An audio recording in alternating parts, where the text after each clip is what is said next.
This morning we'd like to talk to and make you aware we have English language colleagues who are here with us, and we have simultaneous interpretation to help you better understand and discover the Francophone community. We want this to be better understood by a number of people. So the project is funded by the Ministry of Citizenship and Immigration of Ontario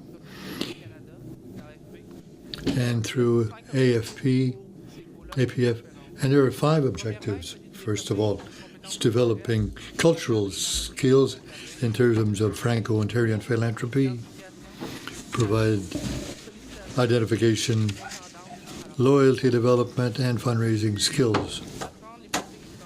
Learn best practices and share them. Better understand diversity within Franco-Ontarian groups. And finally, offer networking, intercultural networking possibilities, and promote research.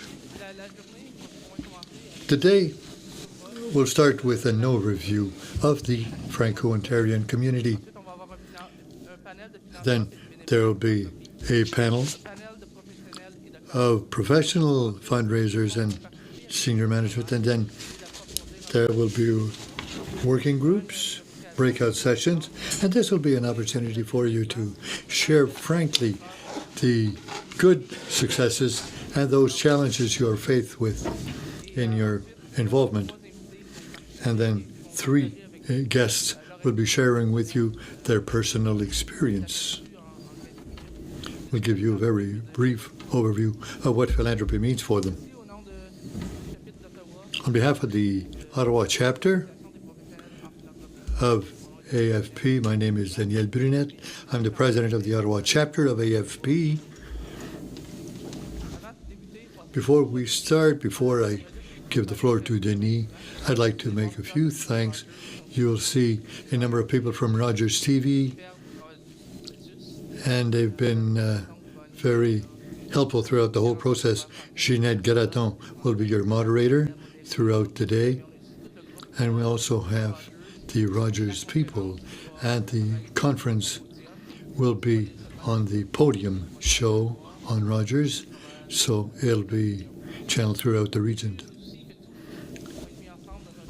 Everything will be put together in a final product, in a final project in French and English, and all of the learnings from these series of conferences will help us promote the sector. I'd like to thank St. Paul's University for their support, exceptional support, in terms of reduction of costs. Simple little fact of opening their doors to this conference. It was an open door policy. I wish to thank those speakers, panelists. We wanted to do something special. We wanted to encourage local business people. So special thanks to panelists, to members of the committee, a good company, Franco-Ontarian company in Navan, and for all Francophones in the area. Those who provided, for example, St. Albert cheese, and we'll give you a brief overview of our local products. The advisory committee that you'll see in your committee, the conference would not have been possible without their help. Each of the 12 conferences have an advisory group, panelists, individuals dealing with the themes of the day, and thanks to them, we have fairly broad representation throughout Ontario. And I raise my hand, I say thanks to them. So this is all I have to say for now. I'd like to introduce Denis Vaillancourt, who's very well known. He's president of the Association de la Francophonie in Ontario. I've known Denis through the Faculty of Education in Ottawa. I've invited him also to podium to give us a profile of the Franco-Ontarian community. Thank you, Daniel. Last year at about this time, I don't know if it was June or September, but Daniel invited me to a meeting, talked to me about the context, and what I didn't know is that we had an advisory committee and that we'd have things to do. But what was of interest to me, because he was calling me as president or chair of the Association de la Francophonie. We'd worked together also at university. And I heard that the development agent is a fundraiser, in fact. What interested me as a chairman, I've been around Ontario at least twice in my lifetime to get to know and be aware of the aspirations of the Francophone community. And I've noticed that Franco-Ontarians, male and females, are full-fledged citizens. We're involved everywhere, and we make donations also. For those who listen and who are working in the fundraising sector, a Franco-Ontarian who is solicited in French will donate. That's the first message. A Franco-Ontarian who is solicited in English could throw everything in the waste paper basket. Send me something in English, and I'll put it in the waste paper basket. So that's the first element of the community, of the Franco-Ontarian community. We want to contribute, but you have to be asked in French. I've got 20 minutes, and I've asked Danielle when I've got 5 minutes left to maybe do a little step dancing. So I've got a PowerPoint. When I have a PowerPoint presentation, I'm sure that I'll be in time. I'd like to give you a profile. Danielle called it past and present, a profile of the community, Franco-Ontarian community. I'll spend more time on the today of the community. You'll see that there's a lot of potential also for the future. And what I'm presenting now in very various versions. I've spoken to 25 Franco-Ontarian communities on 2 occasions. I've adjusted the presentation for the reality, so I'm not claiming that I'm making a scientific presentation, but in the field, it does present the reality of things. So briefly, Ontario as we see it there, I have to stand by the mic and it's difficult for me, but Ontario population, 12.8 million. We're 611,000 Francophones. For fundraisers, it's important to know where the pool resides. We represent 4.8 or 5% of the population. It's very stable throughout the year. But it's a Franco-Ontarian population that is diversified on 2 facets. From a geographical point of view, there are areas, Eastern Ontario, for example, where you have a very strong concentration.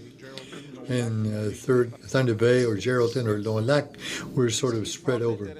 But what's interesting in Franco-Ontarian Francophones, it's enriched with new arrivals, immigrants, Francophones throughout the world. We're thinking in terms of Africa, Haiti, in the Caribbean, or Europe even, and even French Asia.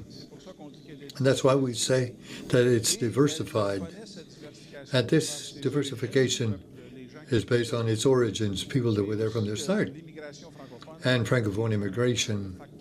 That is the most important factor in the growth of our community. In the 2006 census, there were 580,000 Franco-Ontarians. In 2011, there were 611,500, as shown. It's the only province out of Quebec where Francophone population has increased between 2006 and 2011 due to immigration. And in Ontario, the DIF there on the screen, Francophone inclusive definition. Ontario decided to determine what Francophones were for education purposes. Any person that has attended a French language school, any person arriving from elsewhere for which the French is a language, is a Franco-Ontarian, automatically is entitled to French language school. And I'll tell you that it's a very avant-garde definition regarding our rights as Francophones to education. And final point regarding the Francophone population is that in Ontario, and that's the message that I give to parliamentarians, when you are asked for services in French, we're not asking them for 611,000, but for 1.4 million French-speaking, because there are 800,000 Francophiles, Ontarians who speak French, 400,000 in the 905 and 416 area in Toronto. I was dealing with StatsCan, chief statistician in StatsCan, and he gave me the profile of the Greater Toronto area, the 416 and 905.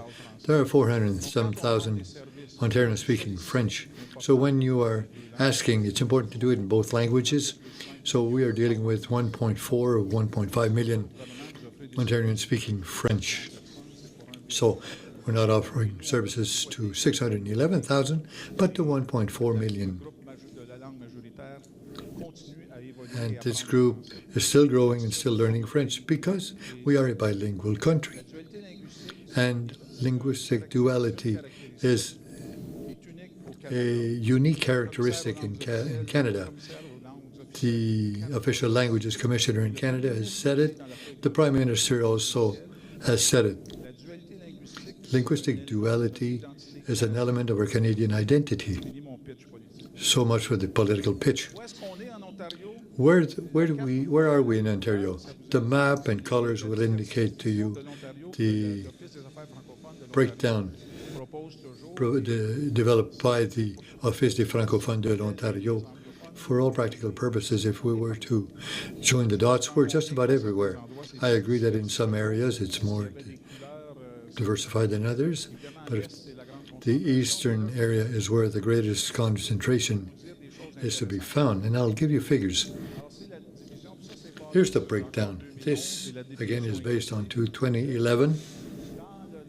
In the northeastern region, that's Highway 11, Timmins, North Bay, and higher. Northwest, what you call Greenstone, Long Lac, Geraldton, and Thunder Bay.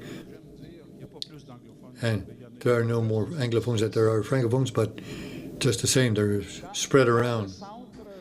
In the central area, Toronto mainly, Toronto and Niagara, 183,000. Southwestern area, London, Sarnia, and Windsor, 35,000. And the eastern area here, 257,000. So people out east will say, hey, we're big numbers. Comment, add the two here, 183,000 in Toronto and 35,000. It's what, 218,000 is that? We're expecting, if the trend is maintained, that in 2020, the center and southwestern combined areas, at the rate at which we are accommodating immigrants, will exceed the population in the eastern region. And it's quite a challenge for French services, but it's an interesting phenomenon considering the milieu and the context in which you are working at the present time. I'd like to tell you that the Franco-Ontarian Community, and I have to talk about the Association de la Francophonie. We are an assembly. We are activists in the Franco-Ontarian Society since 1910. It started with Regulation 17, whereby French was to be abolished. In 1917, it was called Acceo, and it's become what it has become today, the Assemblée. We have a board of directors. What concerns me today is that I've got people in the room today who are evaluating me. So we've got a board of directors, 24 elected administrators, and I chair that board. I'd like to tell you that Franco-Ontarians are everywhere in a society. We have sectors. When we're talking about interests and aspirations, we talk about sectors, and we're in everywhere, whether with retirees, Franco-Ontarians who are retired are still quite active, but all of these groups, we cover the cultural aspect, the community, and the economy sectors. And it's always my discourse, Franco-Ontarians are full-fledged citizens, contribute as much as the majority to the evaluation and development of this province. What's important, and Danielle was saying, we'll develop a profile, what the aspirations are. I wanted to do it by telling you what's been realized over 400 years. The first thing you have to remember that we were the first in Ontario. French from France, our predecessors, were the first to establish themselves in Ontario. And what I like to say, the first school in Ontario, where was it? In the Windsor area. What was the language? It was a French language school. first school in Ontario that hosted pupils in 1614. So we've been there 400 years. But over this 400 years, we've worked as full-fledged citizens in building this province, and that's why we say that we're all sorts of things, briefly. And these realizations have evolved over the last 100 years, because that's where we've become activists to really have and hold our place, not take away from the majority, but simply have our place. When you're talking about a Franco-Ontarian community, you're talking about the aspirations of these people. If you solicit them, you do so as full-fledged citizens. So we have legislation and services in French. We have a French Services Commissioner. The important change recently is that that commissioner is an independent commissioner. There are designated zones, bilingual municipalities, and when you read each of these realizations, remember one thing: there are Franco-Ontarians who have worked and fought for these things to happen. And I always say we are, as Franco-Ontarians, we are equal in many fields with the majority community, but we are superior in the determination, in innovation, and creativity. What you're seeing here as realizations, it's because some people who have worked for things to happen, they've worked with the majority to validate their interests. There were 4 or 5 references to Ontario Francophonie regarding economic and social and cultural contributions. So you're working with a community that is well committed. 3 colleges, universities, Hearst University, the real is a French language. The others are bilingual institutions. The Alfred campus, we'll talk about it later on. Montfort Hospital, the importance of that hospital is a Francophone institution, but it's important is that it's a designation institution for university education. When we're talking about French services in Ontario, that hospital has that designation. Community health centers, people have worked hard. We've got legal services and TFO autonomy. All of this was made possible by people who were determined, committed, who promoted their status as full-fledged citizens. They were behind linguistic struggles, and our slogan should be, the future rests with those who fight. And sometimes minorities are condemned to such situations, and it's not all that bad. Communication-wide, the economic, let me back up. On the economic front, we have legal services in French. I wanted to talk to you about the Caisse Populaire, the credit unions. Caisse Populaire Desjardins was an economic movement, but we're present just about everywhere. There are social clubs. We have socio-economic and community groups, all sorts of groups, and you've seen that in the various fields in which we are to be found. In our realizations, our achievements, when you consider the citizens and personalities in French Ontario, and this is not a comprehensive list. My vice president is here in the room, could probably add to that list because he's got that academic memory. But I wanted to tell you the Franco-Ontarians, as a majority group, are everywhere in this society and carry out all the trades that society has for it. We have contractors, we've got business people. Paul Desmarais is a Franco-Ontarian. Started with a small bus business. I've got 5 minutes left, I'm not bad. So contractors, you've got professionals in all economic sectors. And whether we're talking about doctors, legislation, accountants, nursing, there are researchers and thinkers, senior officials in all areas. We manage businesses, local, provincial businesses, international businesses. We've got a network of public servants at the federal level, at the provincial level. And when I imagine the salaries also, when you're a fundraiser especially, We're politicians at all levels. We have artists in all the fields, Franco-Ontarian artists. We have competent and bilingual workers, those who looked at the statement that we made yesterday. Ontario is basing it on bilingualism. In the case of New Brunswick and Quebec, who are bilingual internationally, have generated extra activities in the order of $3 billion. If Ontario was to play that game, everything will lead us to believe that we'll have elections shortly. So we also have philanthropists. We have foundations that belong to us, and we have foundations to which we all contribute. So when I'm told that Francophones or Franco-Ontarians are not philanthropists, sorry, but we've all contributed to something.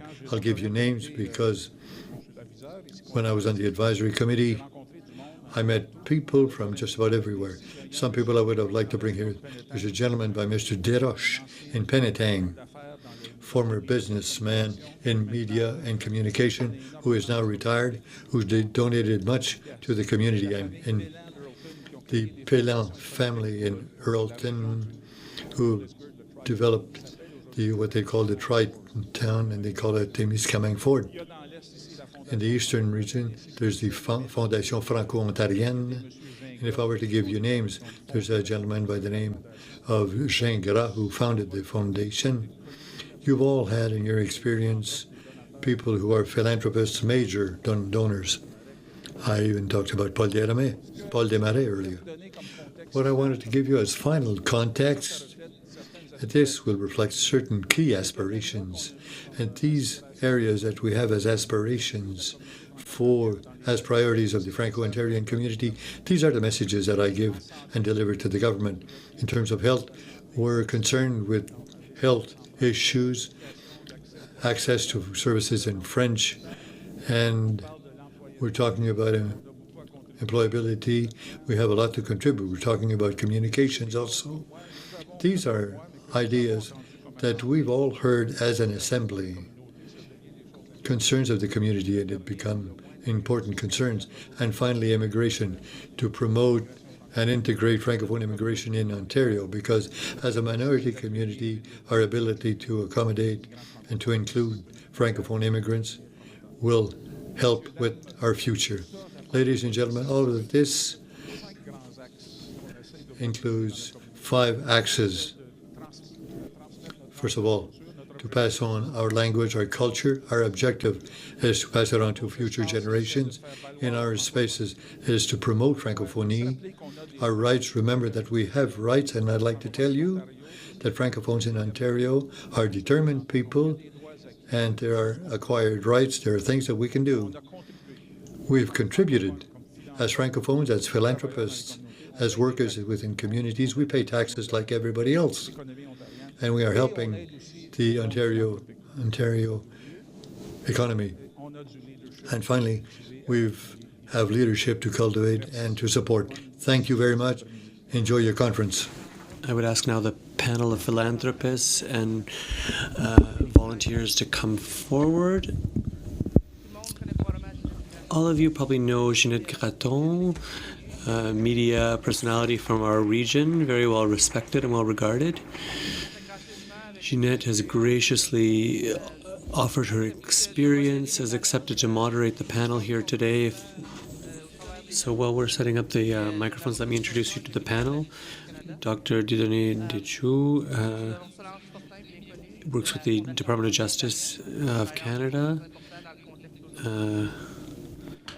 We have other important philanthropists, Dr. Pierre, who is from the Toronto region, founder of Pierspective, involved in humanitarian work. Diane Dubois is an independent consultant, very involved in the Trillium Foundation of Ontario. So Ginette, go ahead. First of all, I would like to thank Dan and the foundation. What's the organization called? Excuse me. The Canadian Foundation for Philanthropy. There's so many foundations, so many philanthropic foundations, professional foundations. It's hard to remember them all. Thank you very much for organizing this symposium. Thank you to the Franco-Ontarian Community. Dan, thank you for representing us so well at the foundation, at the Association of Philanthropists. in such a professional capacity. One thing I wanted to say, Denis, I really appreciated your presentation. One of the community media organizations that we often forget and overlook, and it's because we're not funded by public funds, we are funded by our own client base. But for Rogers to continue to believe that the Francophone community is important enough to continue to invest, to give us our own station, our own television station. You know, your presence at these activities is so important. There's 3 of us here. In fact, there's a whole team of us here. We have a camera crew, Barbara, Pierre-Antoine, myself. So this is another sign that the Francophone world is alive and vibrant. There's no legal requirement for Rogers to be here or to invest in the reality of Francophones here in Ontario or in Acadia, for that matter. So I'd like to say to people involved with Rogers in other parts of the province to pressure those people to also be involved in Francophone communities. You know, we're not only in the East, we're all over Ontario. And community media is a very important vehicle. I've been doing it since 1984. I was a volunteer for many, many years. So I understand the power of this medium.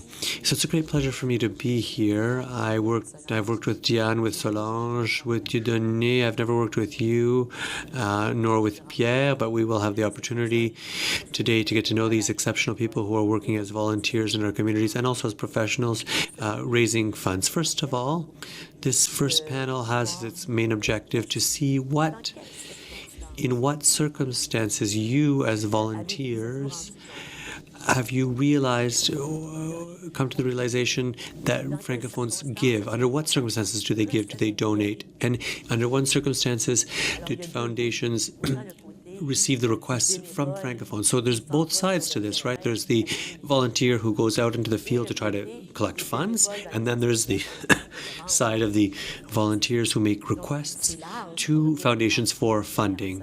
This is a big topic, and we only have 45 minutes, so we're going to try to find the little jewels that are within each of you to try to contribute to your reflection throughout the rest of the day. So if I start with Diane, would you like to start, Diane? The first thing I would ask you is, tell me, what is your experience in terms of raising funds in the world of philanthropy, and under what circumstances do Francophones under what circumstances are they well served? Philanthropy is the love for humanity, so love for Ontario, the Ontario Francophone world. The Francophonie Ontarienne is part of that, and it was my choice to start getting involved from the time I was a little girl with my father in the south in Niagara. When I moved to London, there were no Francophone schools for students in that region, so we created a school center, a community center, and it was the first time the Francophone community requested of the larger community in a region, a big region like London, where it's not in people's nature to contribute to the Francophone community. The first fundraiser was difficult, but we were able to raise $100,000, which for us at the time was a huge success in a region where people, I know in Ottawa, there was a time when people didn't even know there were Francophones in London, so it was a huge achievement. And by doing it, we showed the presence of a francophonie outside of the East, in other parts of the province. So that was the first experience, but it was not easy, above all in those communities, to go ask for money to fundraise for Francophone organizations when people don't even realize that there are Francophones in the region. It's a great challenge. And since for the last 25 years, we're now 25 years on, I'm the first Francophone who sits on the evaluation committee of the Trillium Foundation for the Thames Valley region, which includes the counties of Oxford, Middlesex, and Elgin. There are a number of Francophone groups in this region. that have established themselves and now request funds from the Trillium Foundation. There's an opening to these requests. We're trying to figure out how to better support them and also to figure out within the wider Anglophone community to figure out how we can contribute to the overall society, but also so that the Francophonie is viable, is vibrant, is dynamic, and will continue to exist. In Toronto, when I worked with the Collège Boréal, I was involved in a fundraiser in Toronto for the Fondation Boréal. Once again, this is a large region. It's not easy in a large metropolitan area like the GTA to request funds from the community. There are groups, that have done this, like the Théâtre Français de Toronto and others. They have carried out fundraising campaigns focused on Francophone community development that have had some success, sometimes less success, sometimes more.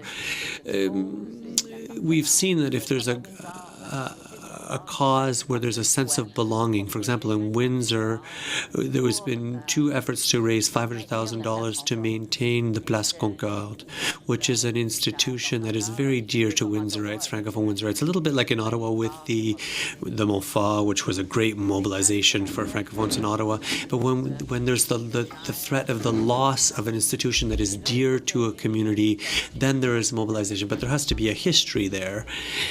Denis said that already, we've been around for 400 years. It's easier to mobilize. But when we're in regions like London, Hamilton, where there isn't that long history of community involvement and commitment, it's a harder challenge. There's not that sense of belonging, that sense of history, that there's something to protect and to defend.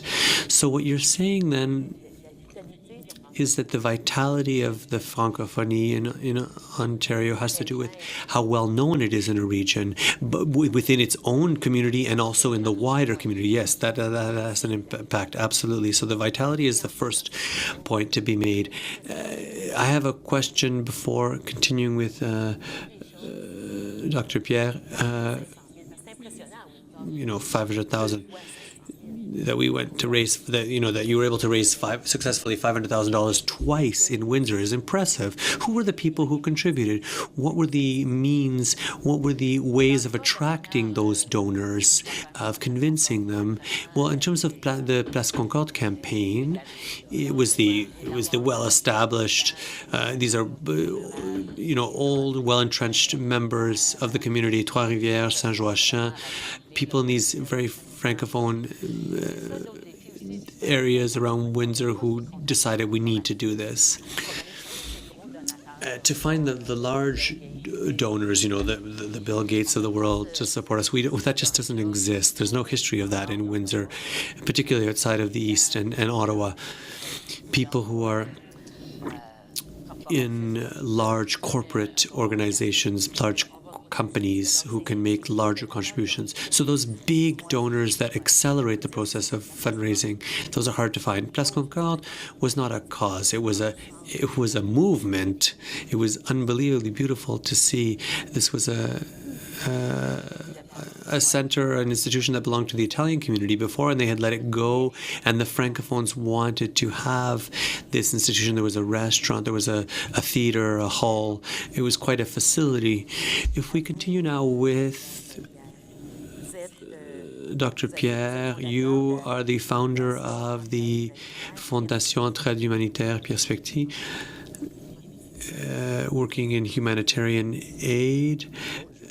What is your experience? I think what I bring to the table is a bit more of a diverse experience, a little bit more eclectic.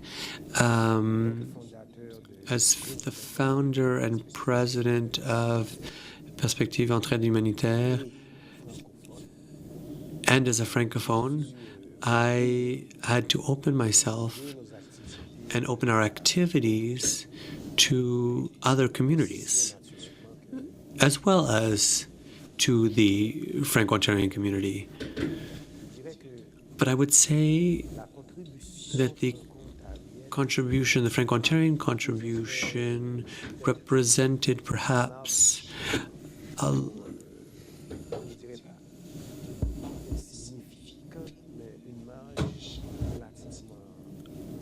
somewhat, perhaps not insignificant, but small contribution in the larger scope of our activities. And my participation in this work has opened my eyes to the opportunities that are before me and before us, and that perhaps give me the opportunity, the possibility to open myself and the activities of our foundation to the Francophone, the Franco-Ontarian community. From the beginning, there's an idea, a phrase that keeps coming back, that's stuck in my head, and that perhaps was one of my mistakes, one of my errors. Perhaps there are others here, unilingual or bilingual Francophones, bilingual Anglophones, who could benefit from this as well. We have the tendency to solicit, even the Collège Boréal in Toronto does this, to send letters in English. And I've realized and noticed that if we are trying to communicate with Franco-Ontarians in English, perhaps the correspondence is going to not go so well. Will it end up in the garbage, or maybe it'll end up in a drawer somewhere? So the experience here has been one of networking, of much learning as well. Excuse me, let me interrupt you. The funds that you are able to collect are directed mostly to Haiti? Is the sound working? Yes. The funds that we collect are destined primarily to work in Haiti, but I should underline that in our activities, we're also involved in work with young people here, young Haitians in Canada. I should be clear who we're working with here. Young Haitians who are doing well in their studies, who are excelling in their studies. We try to give them scholarships. And even if we give scholarships to young Haitians in Ontario, it's a way of stimulating Franco-Ontarian culture. When you say Franco-Ontarian, in your spirit, in your understanding, in your definition, does that mean the entire diversity of Franco-Ontarians, newly arrived immigrants from Algeria, Congo, Cote d'Ivoire, Haitian? Is that your concept of what Franco-Ontarian means? Or when you think of Franco-Ontarian, do you think of people who have been here for 200 years who are white? What is your concept of Franco-Ontarian? I think that to a certain extent, it's important to evolve with the passing of time. When I arrived here a few decades ago, the concept of Franco-Ontarian was mostly centered on people who had been here for hundreds of years, since Champlain, in fact. Yeah, absolutely. There are very few among us who have those origins, who go back to Champlain. So we need to evolve with the immigration, with the changes in Canadian demographics and society. The concept of Franco-Ontarian needs to reflect the Francophones who are in fact present in Ontario and who come from other continents. So when we talk about the Franco-Ontarian community today, we're talking about a broader, more diverse community that creates, if I understand well what you're saying, some certain challenges, because we're not talking in the same way. We don't address ourselves in the same way to people who go back 400 years to Champlain and people who have arrived more recently. Of course, we have Indigenous people who have Indigenous blood, people who are from the Congo, people from the Maghreb, from North African cultures, Haitians. Do you think in your experience that there is a common language that we can use to address all of these communities together? I think that we can we express ourselves in a common language where we can all understand each other. And I think that is essentially what we call the French language. It's a standardized language, and people are able to understand each other. Of course, there are great regional differences. I don't want to go off on a tangent and not stop talking about philanthropy because we want to stay focused on that issue. I'm sorry, I would love to have an hour with each of you, but I'm going to continue with Solange. Solange Fortin, many of you know her because she works at the Franco-Ontarian Foundation, has been there for 20 years, since you arrived in Sault Ste. Marie, is that right? No? Almost.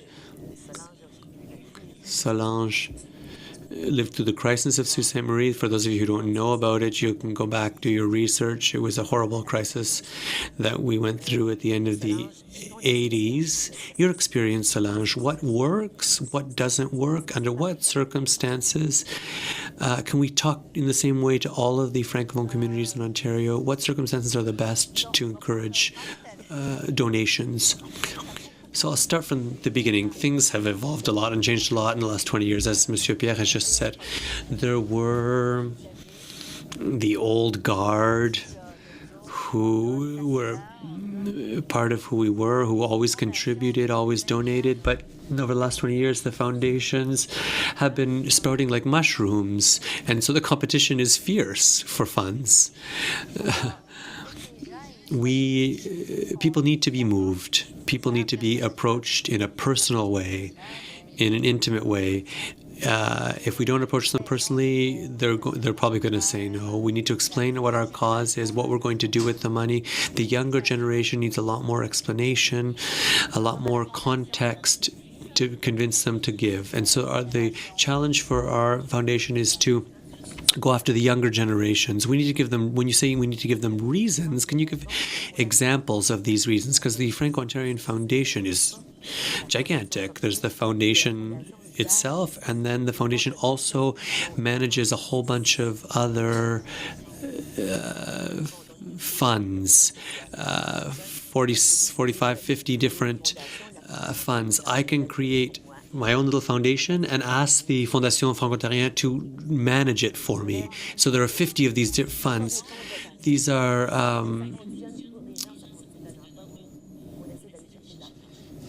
all places then where resources, where grants can be applied to. These are all ways of investing money. You're absolutely right. You have people who want to help Montfort, but are going to give directly to the Montfort Foundation, to the Cité Collégiale, to the Collège Boréal. There are a number of foundations. We are like the generalists in this field, but we give back to the community through specific projects. But what people have trouble understanding is that, we want to go raise funds, but we also need to create a virtuous cycle of investment in the community so that people will continue to give. This is hard to do. You have to go talk to people. You have to convince them to contribute. But I can say one thing. Francophones are faithful. Once we are able to get a first donation, we can often depend on them to continue year after year to contribute.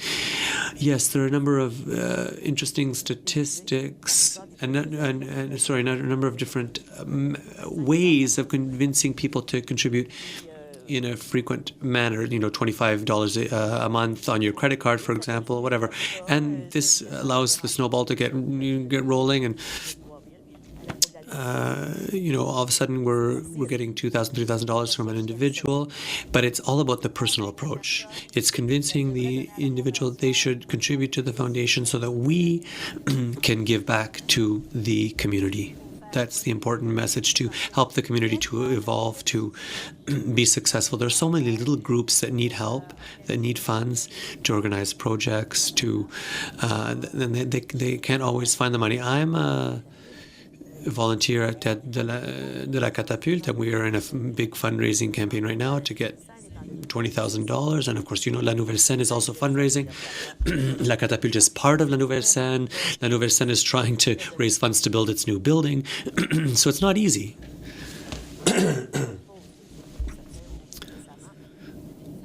Some of you may have noticed this whole metamorphosis that's taking place. Personalities from the community, well-known celebrities, Francophone celebrities, have been offering readings. People can participate in this, but they have to contribute $500, and they have to agree to sell a certain number of tickets to the event. So these are all creative ways. Are these things you do? Yeah, these are all creative, innovative ways. One activity, for example, is wine and cheese, the organization of wine and cheeses. We've done this in Ottawa. We've done it in other regions.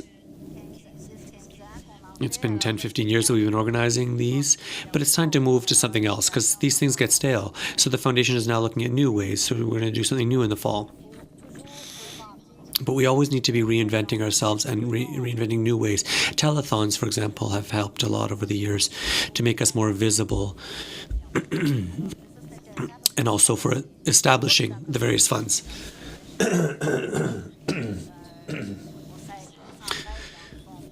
So we need to help each other out. This is very important.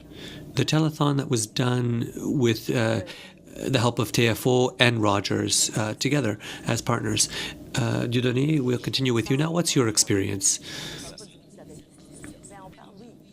Yeah, so we're not talking about your experience at the Ministry of Justice. Well, although you have been involved in fundraising there because you've been involved in Entraide United Way. Yes, absolutely. I've been responsible for this Entraide United Way campaign for 3 years, and one of the things that I should mention is that it's having a large base of volunteers that makes an organization successful. To get funds from 300 employees, we have 50 volunteers. I manage a team of 50 volunteers.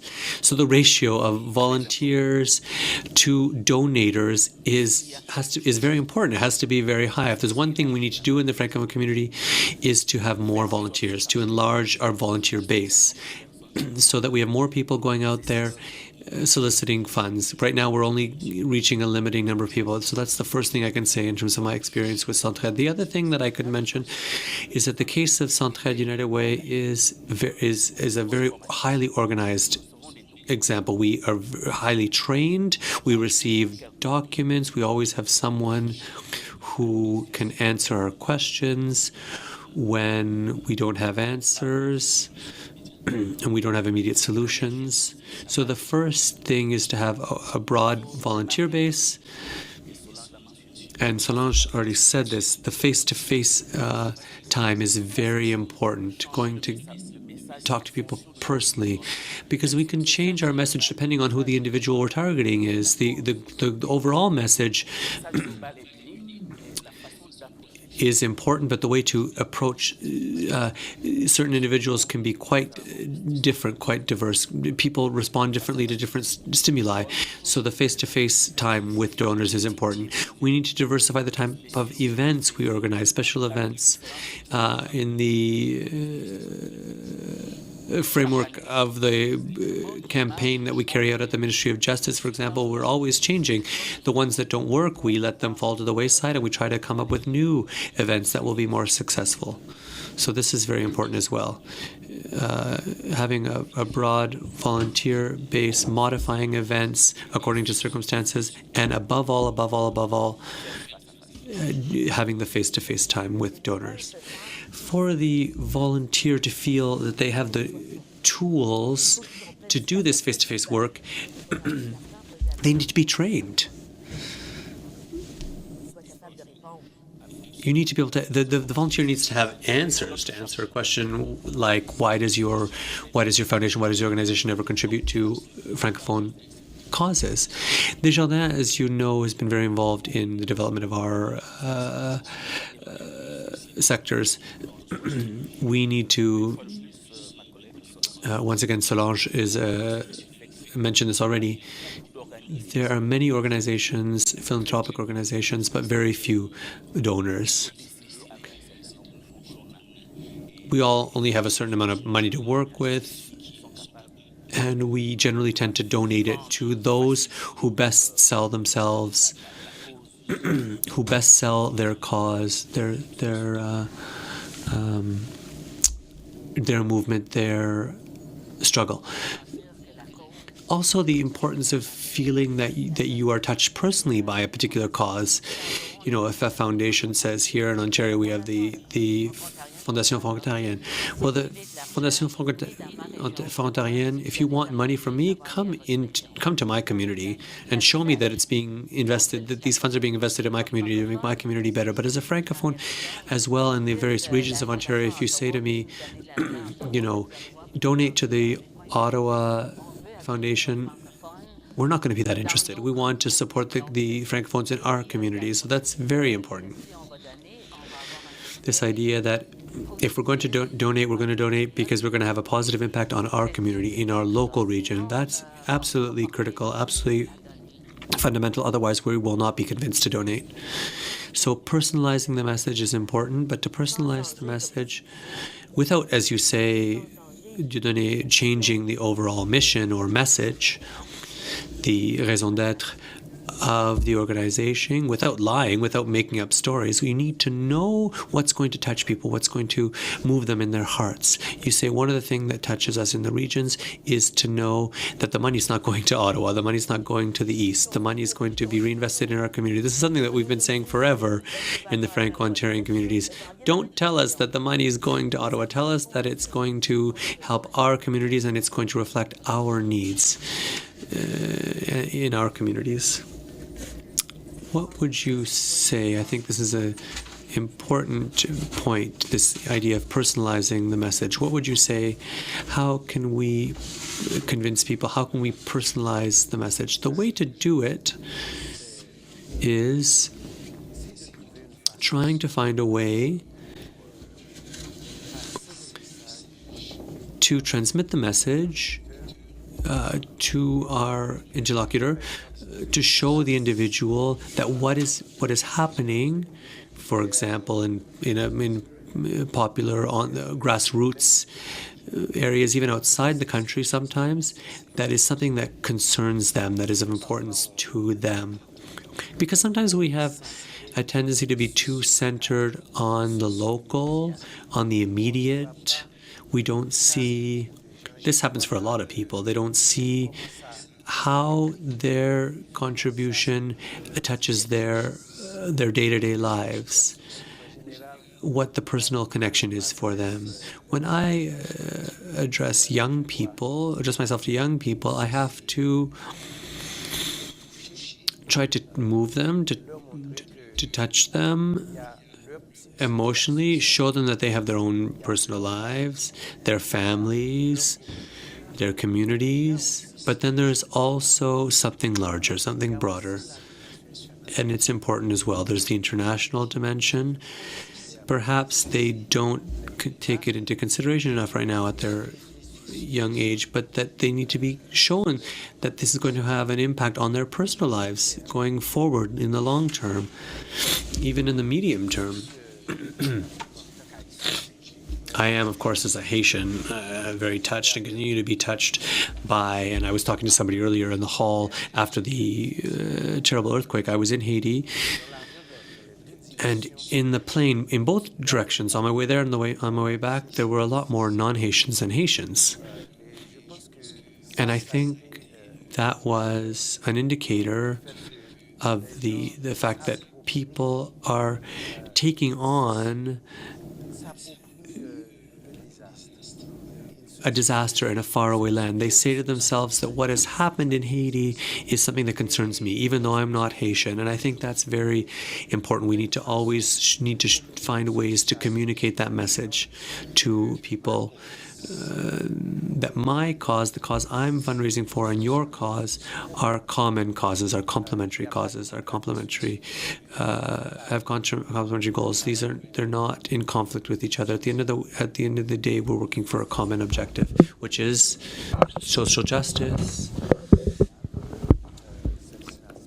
Social justice is one aspect. Human dignity is another aspect. I believe that when there are crises or catastrophe, disasters, it's easier, but in our individual world, the world we live in.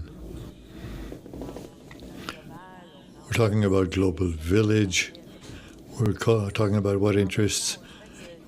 But at the same time, we feel that more and more we're looking at pictures from Ukraine, for example, on TV. It's like we're watching a film in real time. But how does one do to make people aware to these causes if they don't feel impacted by these? It's not necessarily obvious. If they're not impacted personally, that's where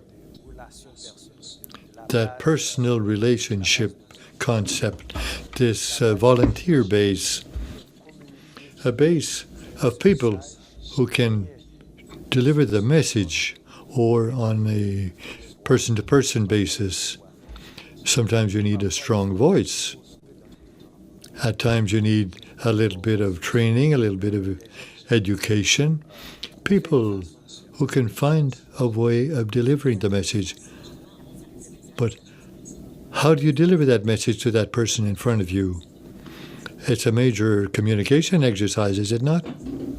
It requires maybe a strategy? Absolutely. Any questions from the audience?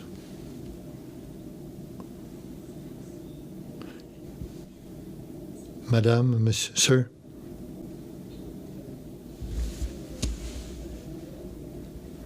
In the light of new technology,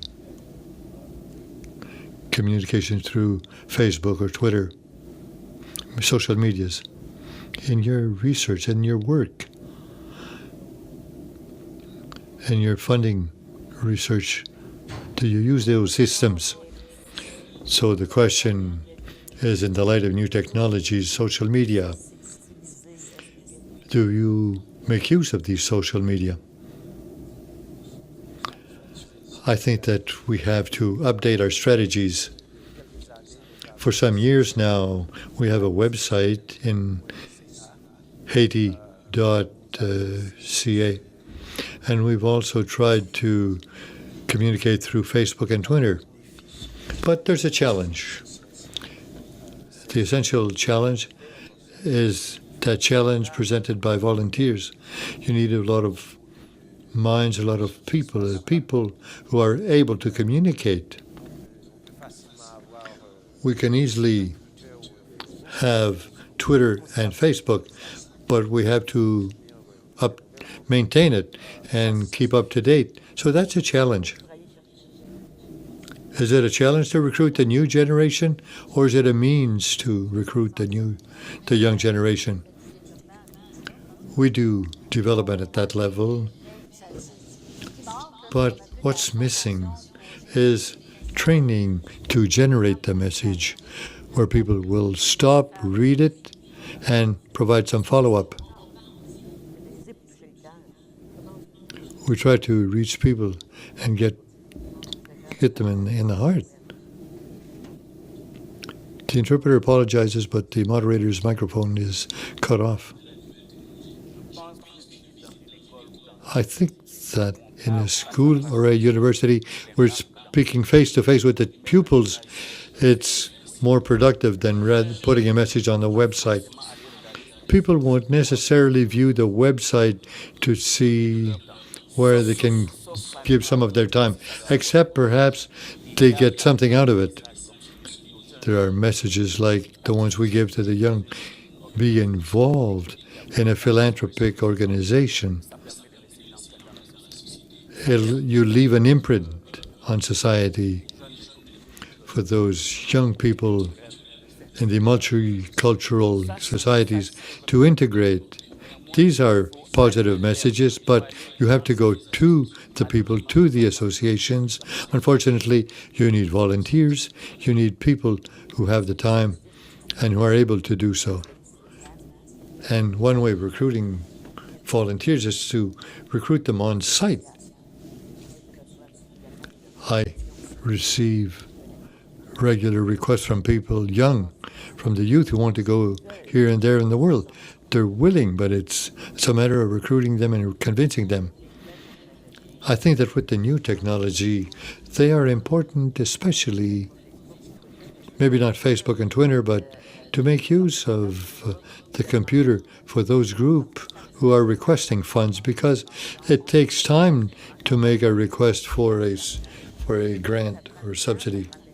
It takes time, it takes energy, it takes concertation.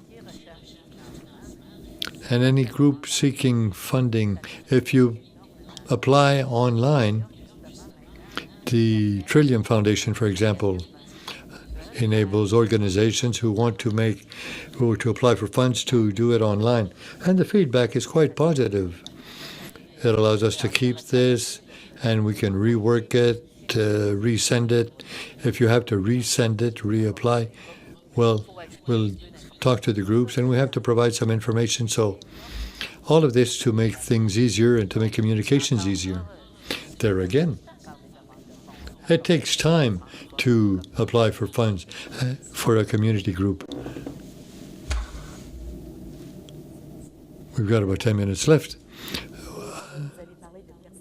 You talked about custom tailoring the message of training volunteers, having a way to answer their questions on a regular basis, to custom tailor the message, not only the message, but the action itself as required for a given region or for a cultural group. Now you provide scholarships to Haitians, for example, Haitian Franco-Ontarians who are excelling in their studies.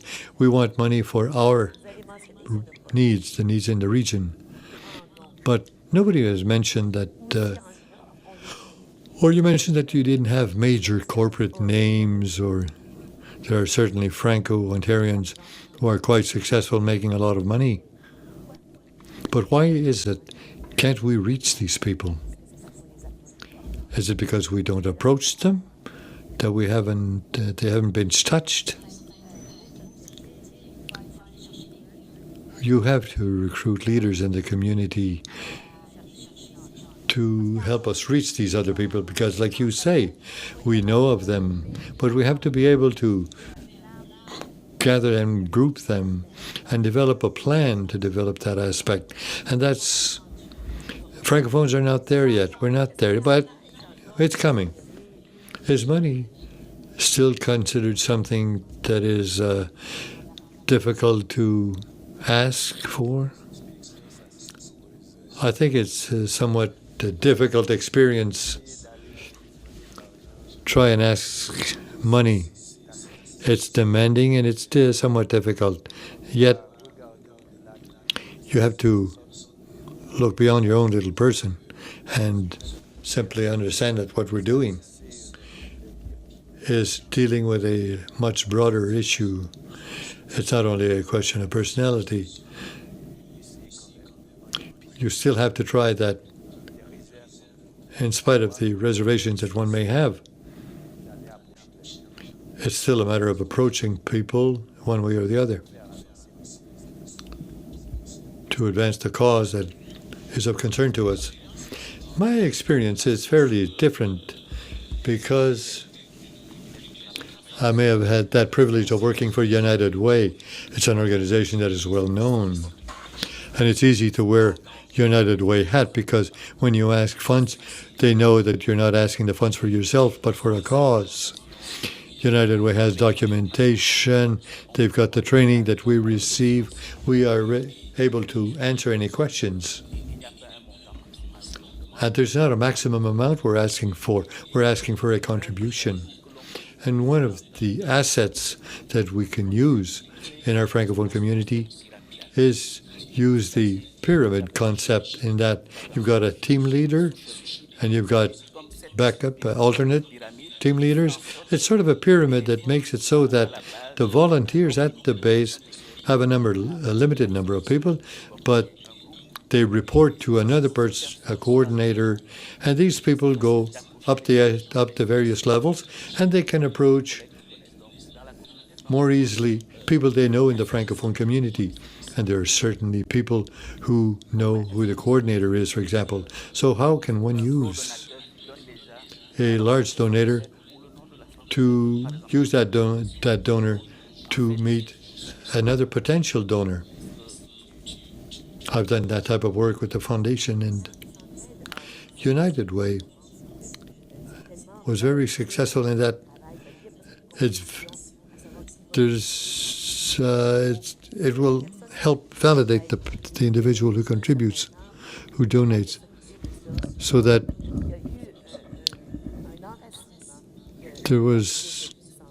that philosophy is well rooted in our milieus, and we're trying to imitate that group. And for coordinators, for example, at the end of a campaign, coordinators are invited at the restaurant, and we pay a meal, and there again, it's another opportunity to network between the coordinators. And if the philanthropic organizations could also develop that synergy between the various foundations, but we're at a point that to bring somebody to the restaurant to thank them, it gets to be some sort of exclusive. But you can bring people to the restaurant to thank them for something, can you not? There was a question, Madame? The interpreter apologizes, but we can hear the comment by the lady.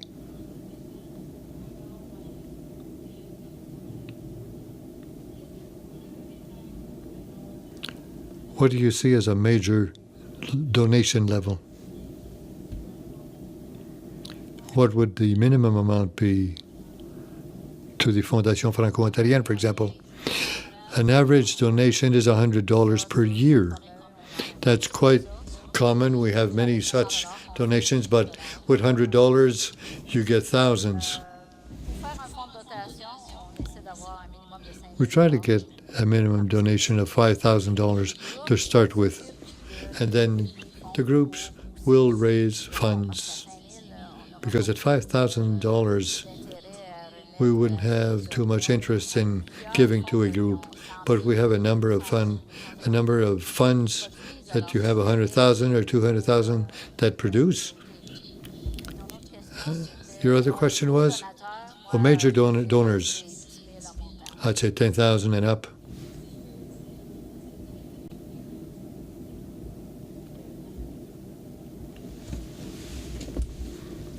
Once again, we apologize. We can't hear the comment. It depends. For some, it's easy. For some, it'll take a year or two. It's finding the people who know these individuals to get that donation. And you also have to think, we donate what? What's the recognition program for that person? Because it's give and take. If it's a new donor, we have to be able to give them something back in terms of visibility. Some give nothing, but there aren't too many. Oftentimes, these are businesses who give the larger amounts. So we have to be able to know how we're going to acknowledge that donation. Any further questions?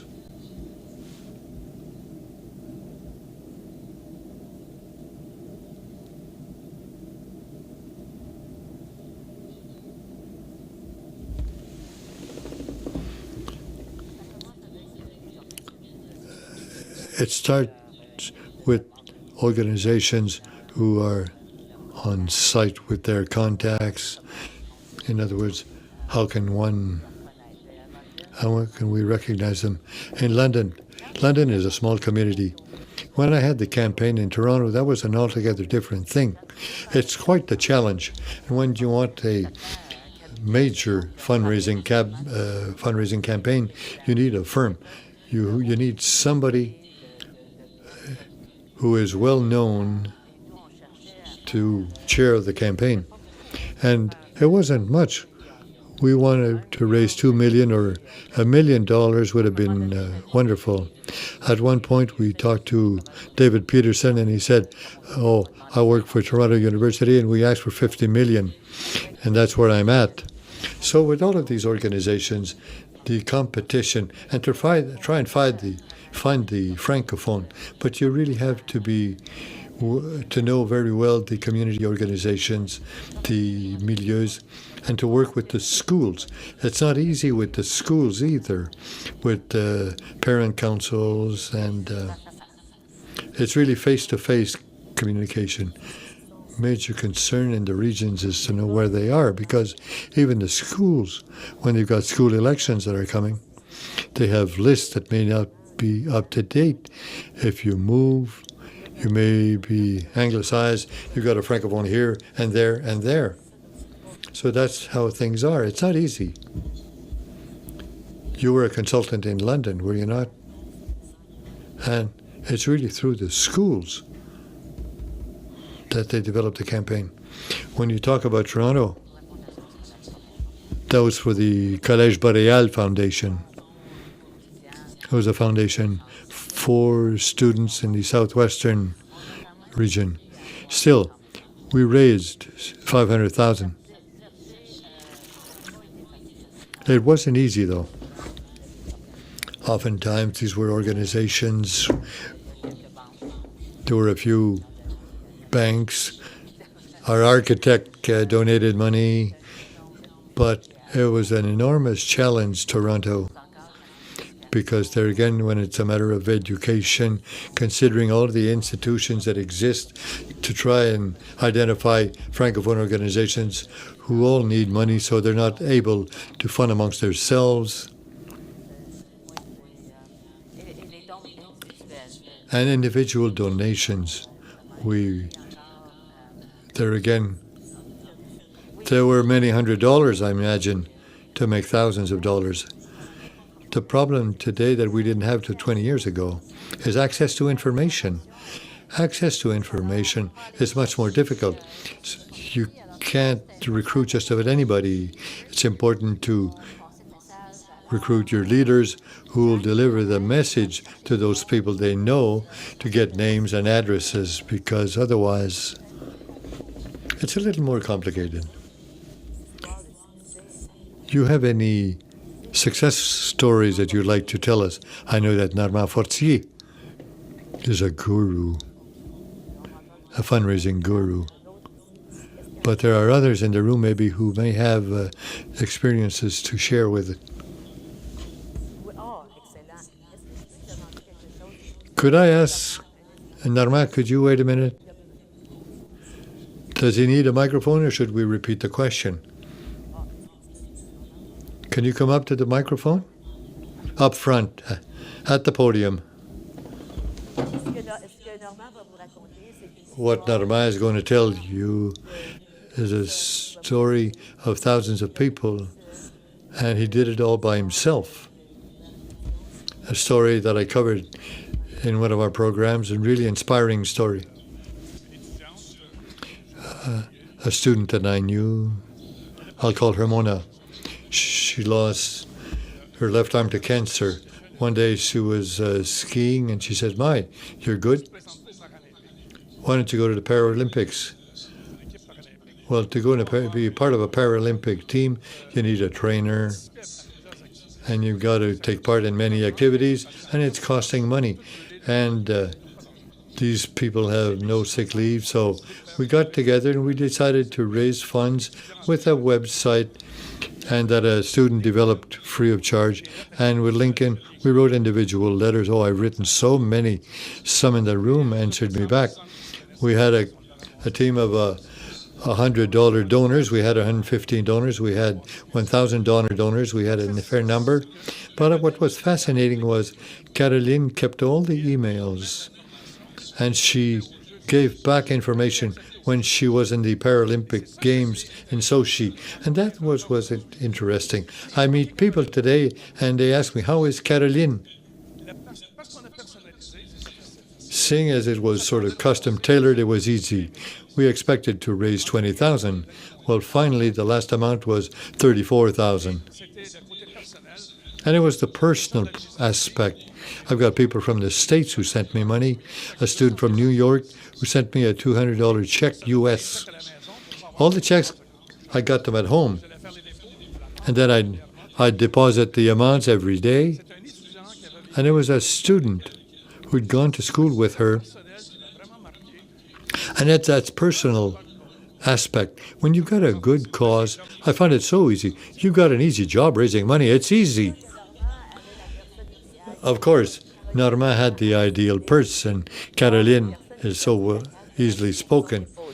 And she lost her shoulder and no arm, and she's doing cross-country skiing.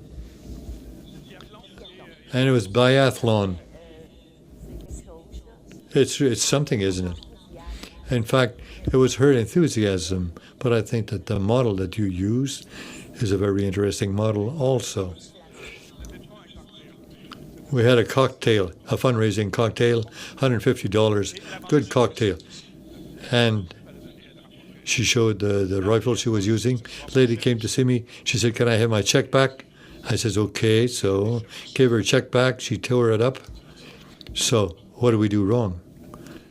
She wrote another one, a bigger one. She doubled the amount. She was so fascinated to see the individual for which she was donating. It was that personal aspect. And that really works. So we don't always have a good cause, and we're not always expecting things to develop as they did for Caroline, and not wishing for stories, as I say, that happened for Caroline Bisson, but still. He's so happy, still happy today. One can see, and I think that Normand was able to use the personal contact, what really touches, impacts on the person. It's not always the same thing for everyone. A donor, a major donor, a millionaire, and might want to donate to the foundation and donate for autistic children, for example. I think that you have to start with that person in front of me and not from me. I'm not the one to try and sell my goods. What do you do? No, that's it. No, it's true. When you meet someone, luckily, when you meet someone, what do I have before me? You have somebody who's been sick, has a stroke or cancer, maybe. And that's it. You have to custom tailor the message, but while remaining in the global context of the cause that you're promoting. But there again, in some circumstances, when you are a member of an organization, you have to think of innovating. You can change causes because society evolves. If I feel that the needs are elsewhere, that you want to be able to meet these needs, maybe you can add a cause or change cause. Final question. Do you believe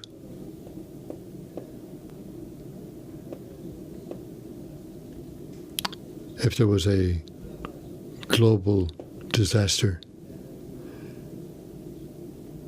a humanitarian organization doing work in circumstances such as those,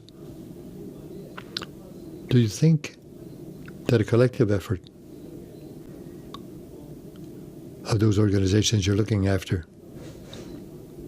are there places, is there a common cause where you would get together to provide better results? So what you're proposing is collaboration among those who are raising funds,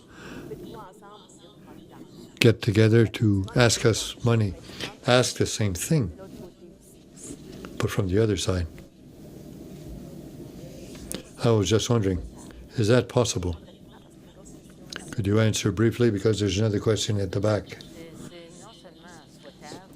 Not only is it desirable, it's almost necessary today that organizations, community organizations seeking to raise money, look for partnerships and cooperations, because funds are not aplenty. Foundations must also find ways and means to justify their expenses. So they need, but then cooperation between the foundations, of course. That's already acquired by the public. Well, I'll let the foundation people answer that. It's possible to do that if there was a will. There was a provincial will at that level, because we started very small with the Niagara region. Yes, Niagara people gave for the Niagara region as they wished. And you can do this just about everywhere in the region to help Francophones. But when we're dealing with United Way, with those humanitarian organizations, and then you deal with Francophonie. Francophonie is the last one on the list. People are more willing to give to humanitarian causes rather than give to Francophonie. So it would have to be very interesting so that we know where the money's going. Francophonie is probably a challenge at all points of view. We've got 3 minutes left. A final word? Oh, Michel wanted to ask a question.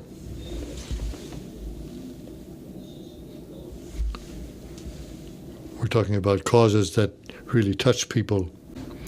Some causes it's much more difficult to recruit, or to touch them.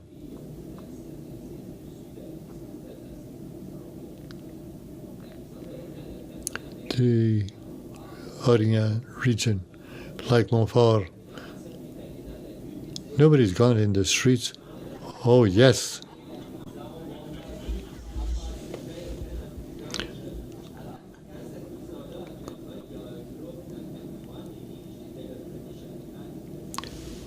The interpreter apologizes because we can't get we can't hear the message clearly.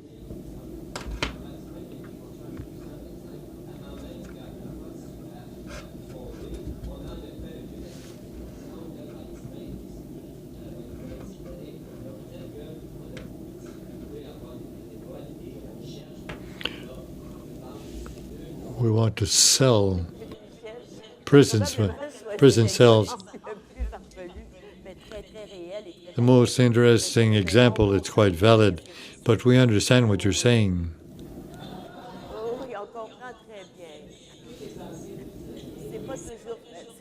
It's not always easy, says the moderator.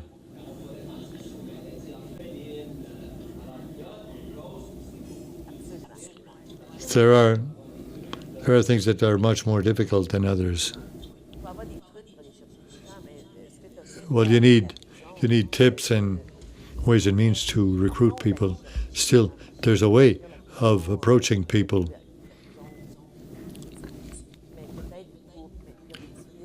Maybe to maintain the building and its heritage, its legacy. The old prison in L'Orignal, an interpretation center. So, no doubt, back to my example of the La Catapulte, the theater group. They're doing lovely work, and it's not difficult to reach these people to donate for a theatrical activity. Maybe cinema, we feel, has replaced theater, but what does it mean in the development of a person? Sometimes you have to provide education at the same time, educate that individual so that he or she will understand and say, yes, I'm willing to donate or not. And competition, as far as we're concerned, competition amongst Francophones in each of our communities is one of the most difficult things to face in minority communities, is that we're all competing one with the other for the same funds. And between organizations, we're talking about cooperation, but it's always difficult when there are a large number of them. It's not easy in a small minority community to say, well, I've got the money and you don't, so I can continue my activities, and you can't. It's very complex, quite difficult. So, listen, this puts an end to this first panel. The second panel will be meeting with senior officials and professionals. You've heard interesting things. The work is not easy for those working with foundations, whether they're fully Francophones or bilingual foundations. Not easy. The realities are different. but I feel that you've given us a good vision of how the work is carried out in the field when you're a volunteer to meet the demand and also to raise funds. Thank you, Diane, Dr. Pierre, Solange. Thank you, Dieudonné.